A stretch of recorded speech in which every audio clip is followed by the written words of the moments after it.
Assalamualaikum warahmatullahi wabarakatuh. Kami dari kelompok 1 ingin mempresentasikan mengenai materi perdagangan luar negeri. Sebelumnya kami ingin memperkenalkan anggota kami terlebih dahulu. Yang pertama ada saya sendiri, Sultan Dafa Fergiawan dengan NPM 2019 14500 627. Yang kedua ada Farika Maulida Amarin dengan NPM 2019 14500 612.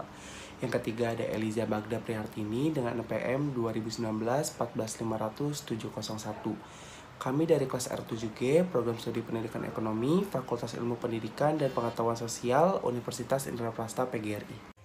Definisi perdagangan luar negeri. Perdagangan merupakan proses tukar-menukar barang dan jasa dari suatu wilayah ke wilayah lainnya. Perdagangan dapat dilakukan dalam skala nasional dan internasional. Perdagangan internasional adalah kegiatan yang terkait dengan transaksi barang dan jasa yang terjadi antara negara dengan tujuan untuk memperoleh keuntungan. Secara garis besar, perdagangan internasional merupakan kegiatan ekspor dan impor. Pengertian perdagangan luar negeri menurut para ahli. Yang pertama ada menurut Febrianti tahun 2020. Perdagangan internasional adalah perpanjangan dari produksi, pertukaran, dan konsumsi yang merupakan elemen dasar kehidupan. Produsen dan konsumen yang termasuk dalam perdagangan internasional berasal dari berbagai negara. Yang kedua, ada menurut Edi Supardi 2021, menjelaskan bahwa perdagangan internasional adalah kegiatan perekonomian dan perdagangan negara lain atas kesepakatan bersama. Yang ketiga, ada menurut Edi Rinaldi tahun 2020. Perdagangan internasional adalah hubungan perniagaan antara para pihak yang berada di dua negara yang berbeda. Secara garis besar, dilakukan dalam bentuk ekspor dan impor. Ciri-ciri perdagangan luar negeri. Yang pertama, para pihak yang melakukan perdagangan tidak saling bertemu, bahkan tidak mengenal satu sama lain. Yang kedua, para pihak dihubungkan dan dikenalkan melalui media promosi dan perwakilan dagang dari negaranya masing-masing. Yang ketiga, harga barang atau komoditas ditentukan dari standar harga yang telah ditetapkan oleh kesepakatan internasional atau dapat juga berdasarkan tawar-menawar atau buying position masing-masing pihak. Yang keempat, tujuan perdagangan dominan komersial atau dapat terjadi hubungan antar pedagang dan konsumen, tetapi komoditas digunakan untuk kepentingan produksi. Yang terakhir, di Indonesia pelaku usaha harus memenuhi persyaratan yang diterapkan pemerintah dan melalui izin-izin tertentu. Ciri-ciri perdagangan luar negeri. Yang pertama, mata uang yang digunakan adalah mata uang kuat seperti dolar USD dan dolar Singapura SGD. Yang kedua, bahasa internasional yang dipakai adalah bahasa Inggris. Yang ketiga, hasil perdagangan atau ekspor dipakai menjadi sumber devisa bagi setiap negara yang akan menentukan kemampuan yang bersangkutan di bidang moneter. Yang keempat, jika terjadi perselisihan diselesaikan menggunakan rujukan konvensi internasional yang sudah disepakati. Pengaturan secara internasional ditetapkan oleh badan atau lembaga perdagangan dunia. Yang terakhir, keikutsertaan negara besar baik berkaitan dengan pengungut negara maupun perlindungan terhadap pelaku usaha. Contoh perdagangan internasional. Adapun contoh dari aktivitas perdagangan internasional adalah sebagai berikut. Yang pertama, ada perdagangan internasional ekspor. Kegiatan ekspor merupakan satu kegiatan yang sering dilakukan oleh Indonesia. Salah satunya merupakan ekspor sumber daya alam seperti batu bara dan sebagainya. Selain ekspor batu bara, Indonesia juga sering melakukan ekspor sumber daya lain yang dimiliki seperti kelapa sawit, rempah-rempah, kopi, hingga pasir ke negeri tetangga. Selain ekspor yang dilakukan oleh pemerintah, ekspor juga dapat dilakukan oleh perusahaan-perusahaan swasta maupun perusahaan mikro. Contohnya adalah ekspor baju dengan motif maupun desain khusus yang dimiliki oleh masyarakat lokal. Ekspor barang juga merupakan suatu kemudahan yang dapat dilakukan oleh perusahaan kecil karena saat ini banyak jasa pengiriman yang memfasilitasi pengiriman barang ke luar negeri. Selanjutnya ada perdagangan internasional impor. Kebalikan dari ekspor, perdagangan internasional impor berarti negara membeli sesuatu barang maupun jasa dari negara lain. Selain kerap melakukan ekspor, Indonesia juga tak melakukan impor untuk dapat memenuhi kebutuhan penduduknya, maupun terkadang masih menjadi pro dan kontra. Indonesia sering melakukan impor bahan pangan seperti buah-buahan hingga beras. Selanjutnya ada perdagangan internasional barter. Barter adalah salah satu cara untuk mendapatkan barang maupun jasa yang diinginkan oleh seorang dengan cara menukar barang dengan nominal atau harga yang sesuai dengan barang yang dibarter tersebut. Contohnya, kegiatan barter adalah ketika suatu negara melakukan pertukaran hasil sumber daya alam dengan barang yang belum bisa diproduksi di negara tersebut. Seperti menukar kelapa sawit dengan produk militer dan lain sebagainya. Barter yang dilakukan dalam kegiatan perdagangan internasional tentu sudah melalui kesepakatan antar negara yang bekerja sama. Yang terakhir ada perdagangan internasional konsumsi. Perdagangan internasional konsumsi merupakan kegiatan yang dilakukan dengan cara menitipkan barang yang dijual ke pasar bebas. Konsumsi yang dimaksud bukan hanya menjual atau membeli barang yang dapat dikonsumsi saja, tetapi juga melakukan perdagangan pada produk yang tidak dapat dikonsumsi. Contohnya adalah melakukan pelelangan pada suatu produk. Negara atau pihak yang menawarkan harga paling tinggi maka berhak mendapatkan produk tersebut, dan produk tersebut boleh diperjualbelikan secara bebas tanpa terkecuali. Baik, selanjutnya ada tujuan dan manfaat perdagangan luar negeri. Yang pertama itu tujuan meliputi memenuhi kebutuhan suatu negara yang tidak tersedia di negara tersebut namun tersedia di negara lain. Yang kedua, memperluas wilayah pasar, perdagangan, dan meningkatkan produksi. Yang ketiga, meningkatkan devisa negara melalui kegiatan ekspor. Yang keempat, memajukan pertumbuhan sektor ekonomi negara, menjaga kestabilan harga barang, dan efektivitas penyerapan tenaga kerja. Yang terakhir, membentuk sumber daya manusia yang mahir, terampil, dan unggul serta mampu mengikuti perkembangan teknologi. Yang kedua ada manfaat. Manfaatnya itu meliputi yang pertama, mempererat hubungan antara negara, baik bilateral maupun multilateral.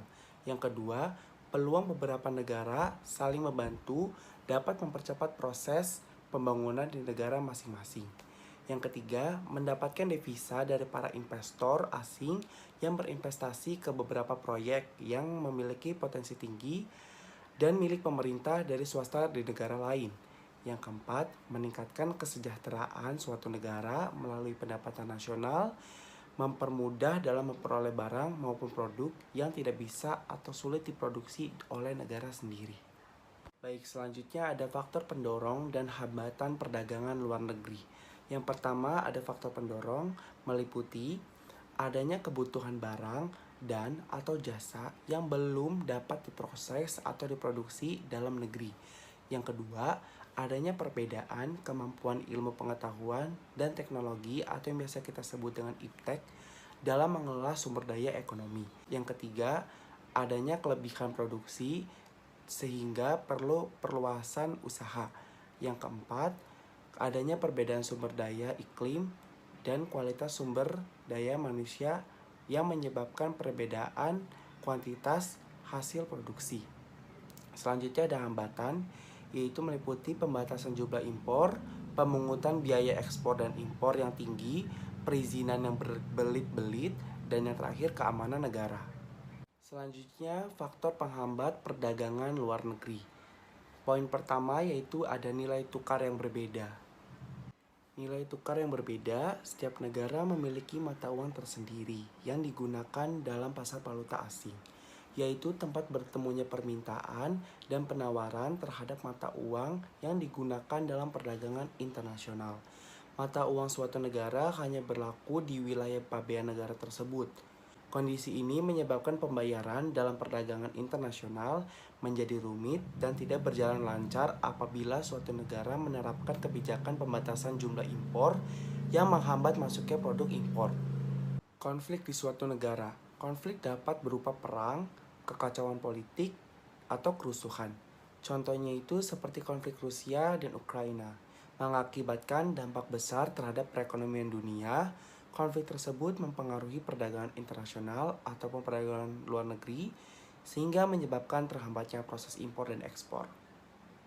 Selanjutnya, kegiatan ekspor dan impor perlu waktu lama. Kegiatan ekspor dan impor perlu waktu lama. Ekspor dan impor merupakan kegiatan utama dalam perdagangan internasional. Arus masuk keluar barang membutuhkan waktu yang lama karena membutuhkan perizinan yang cukup rumit serta melewati berbagai wilayah pabean suatu negara. Ruang lingkup perdagangan luar negeri. Dalam perekonomian, suatu negara tak selamanya bisa ditingkatkan melalui perdagangan dalam negara saja, tetapi juga perlu ditingkatkan melalui perdagangan luar negeri. Dengan adanya perdagangan antar negara, maka perekonomian suatu negara bisa tumbuh dengan baik sehingga bisa meningkatkan cadangan devisa negara. Berikut beberapa ruang lingkup perdagangan luar negeri. Ruang lingkup perdagangan luar negeri. 1. Perpindahan barang dan jasa dari suatu negara ke negara lain. 2. Perpindahan modal melalui investasi asing dari luar negeri ke dalam negeri. 3. Perpindahan tenaga kerja dari suatu negara ke negara lain. 4. Ekspor dan impor merupakan salah satu aktivitas yang dilakukan perdagangan luar negeri. 5. Perpindahan teknologi dengan mendirikan pabrik-pabrik di negara lain. 6. Menyampaikan informasi tentang kepastian adanya bahan baku dan pangsa pasar. Dengan adanya ruang lingkup perdagangan antar negara, maka perdagangan internasional menjadi lebih terarah sehingga pertumbuhan ekonomi pun bisa terus mengalami pertumbuhan. Latar belakang terjadinya perdagangan luar negeri.